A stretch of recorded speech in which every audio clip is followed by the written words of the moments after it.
celui sur le droit des personnes en autorité, des policiers, policières, entre autres, de porter des signes religieux. On n'est pas les seuls là, à l'avoir. Je faisais un peu de recherche. Ils ont eu le même débat en Écosse. Ils ont eu le même genre de discussion en France. Ils l'ont eu au Minnesota, aux États-Unis. Donc, on n'est pas isolé sur la planète dans ce genre de questionnement-là. Je vais vous dire, ce qui est le plus curieux, c'est qu'un pays comme l'Algérie, dont la religion nationale est l'islam, on le débat exactement contraire. C'était interdit de porter le voile pour des femmes dans la police.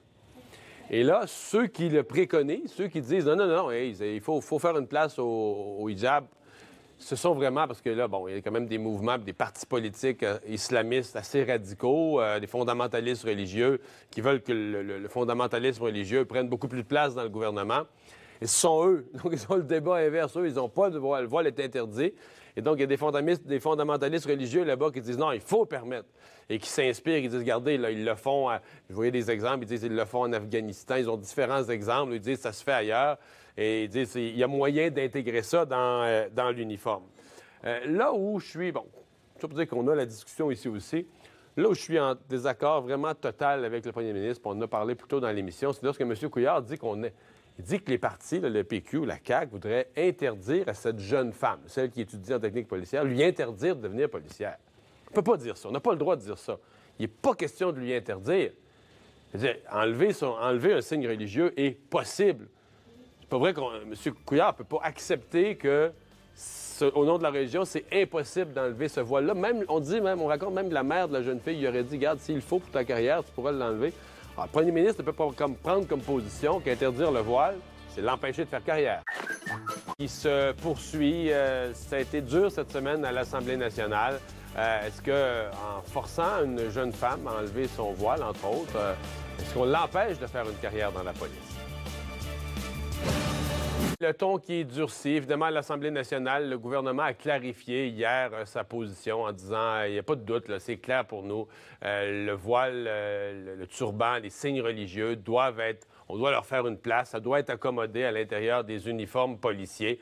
Donc, on continue. On a changé d'idée au gouvernement. On dit non. On dit non, faut quand même que les directeurs de police s'en mêlent. Mais là, on reconnaît que le directeur de police, il pourrait pas dire non. Là. Le directeur de police, il faut qu'il fasse l'accommodement. Il faut qu'il dise, OK, bien là, le hijab, il faudrait qu'il s'adapte de telle manière dans la casquette et tout ça. Mais le gouvernement a fait son lit. Et les partis d'opposition, entre autres le PQ et la CAQ, qui ont été assez forts là-dessus, à dire, écoutez, bien, si nous, on est élus le 1er octobre, ce sera plus possible. On va changer cette règle-là.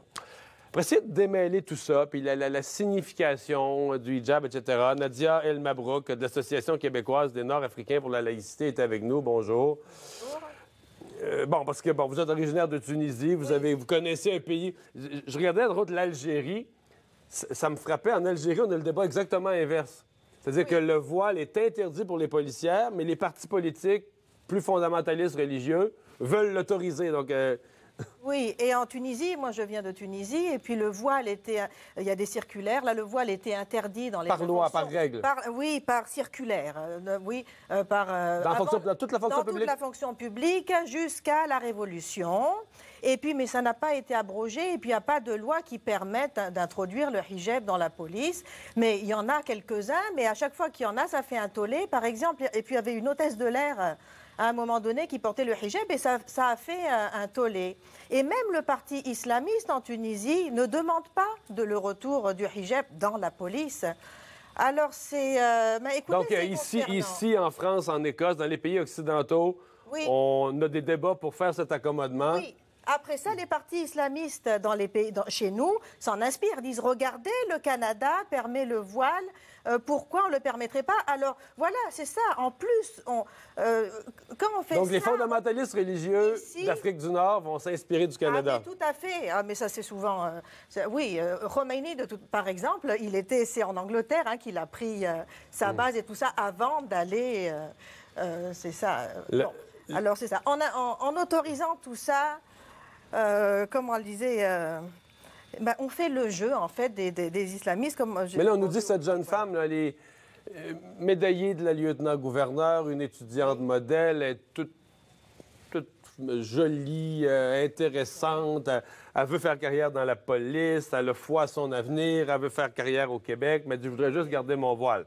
Fait que, bien des gens qui disent, est-ce qu'on va faire la chicane avec elle? On va y permettre? Bah, écoutez, c'est une dame qui a l'air, oui, on voudrait qu'elle soit dans la police, elle a l'air de quelqu'un de bien, ses collègues l'aiment bien, mais écoutez, est-ce que au Québec, est-ce qu'au Canada, on érige des lois en fonction d'une personne? C'est incroyable quand même. Il y a un grand consensus, alors on peut nous dire que Charles Taylor, c'est pas d'accord, il y a un consensus au Québec fort, écoutez, il suffit de voir les statistiques, que au moins pour les personnes en autorité coercitive, les gens qui peuvent arrêter des personnes, hein, qui ont même les représentants de la loi, oui, on l'a qui ont comme même ça. le pouvoir de tirer sur une personne, ben, eux, il faudrait qu'ils soient neutres, mais complètement d'apparence. Il y a un consensus, écoutez. Et alors, il suffit qu'il y ait une personne qui dise, bah oui, mais moi, je voudrais mettre le voile.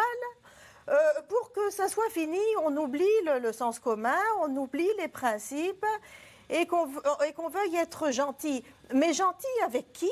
Moi, j'aimerais bien savoir avec qui on veut être gentil. Le premier ministre a mis au défi hier ses adversaires. Bon, ça, c'est de bonne guerre, c'est la politique, mais d'aller voir cette jeune femme en disant, allez lui expliquer que vous lui interdisez, que vous l'empêchez d'aller dans la police. Donc, le sous-entendu de ça, c'est que pour lui, M. Couillard, c'est impossible d'enlever le hijab. Si on lui demande ça, oui. C'est comme si elle ne peut plus aller dans la police. Ah oui. Mais est-ce que ça sent... Et la personne qui met une grosse croix, elle ne peut pas non plus? Est-ce que c'est impossible d'enlever une grosse croix? Écoutez, imaginez, je pense que ce... Est-ce que c'est impossible d'enlever le hijab? Mais à votre avis, est-ce que c'est impossible d'enlever un hijab? Bien, physiquement, je sais. Écoutez, oui, c'est incroyable de rendre ça naturel, de nature. Enfin, c'est le... comment on appelle ça, là? C'est l'essentialisation de la religion, comme si la religion était une caractéristique de la personne. Non, mais je veux dire, on lui permettrait de le porter en tout temps, sauf les 35 heures au boulot, là. Mais vous savez, au Québec, ici, on a fait un grand...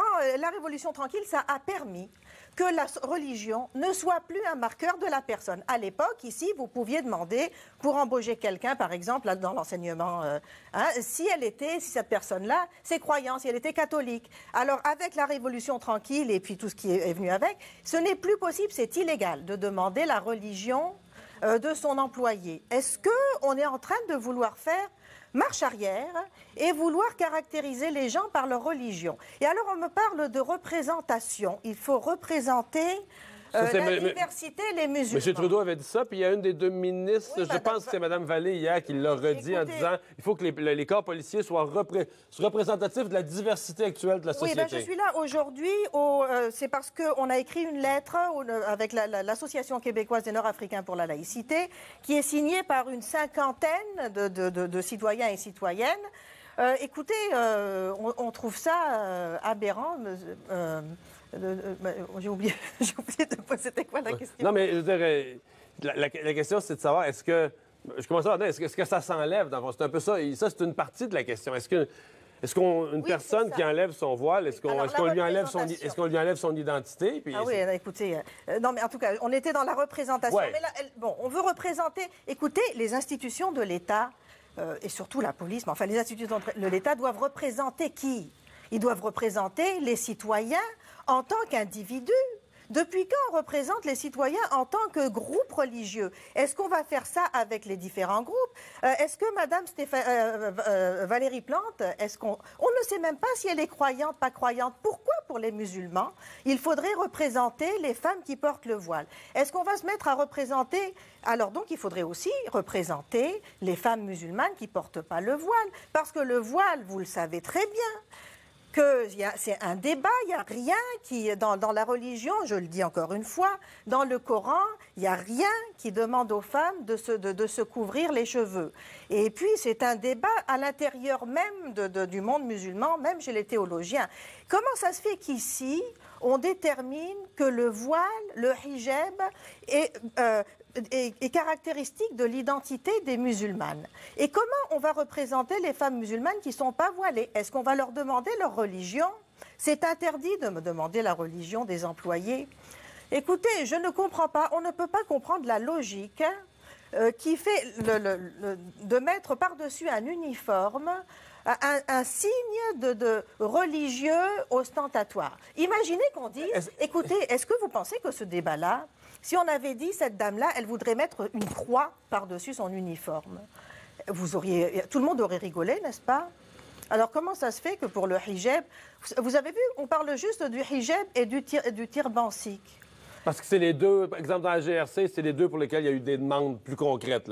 C'est ça qu'il y a le plus dans la GRC qui l'autorise. Ah bah en fait, non, il n'y a pas eu de demande pour le hijab. Hein. Il n'y en a pas eu. Hein. Et puis, quand on dit...